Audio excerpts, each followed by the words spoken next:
When you're looking to implement gameplay with a very narrow focus, you really need to get every aspect of it right.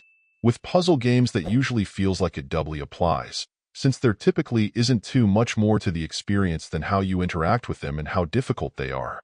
Access denied. Escape sort of works out, with you needing to complete a series of puzzle cubes, and some other shapes and types of things, but mostly cubes, in order to progress in the pretty thin narrative structure that has been slapped on.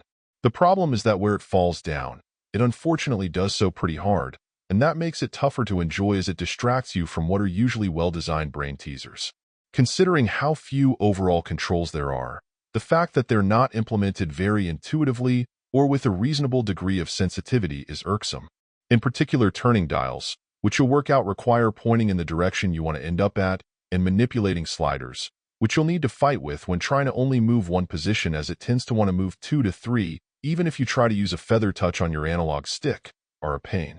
Unfortunately, these are also pretty commonly encountered, further pointing out the negligence in not taking the time to implement them more effectively, since they're a consistent irritant.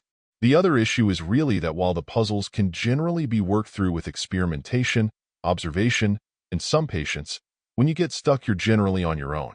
This isn't uncommon with puzzlers like this, either offering no hints, fully explaining solutions rather than moving you towards them, or just stating things that are too obvious to be helpful.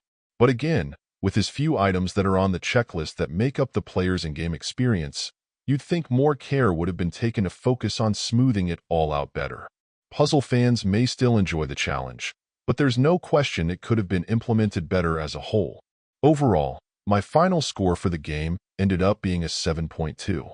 And if you're interested in picking it up, it's currently available on the Switch eShop for $4.99. Thank you for taking the time to listen to this review.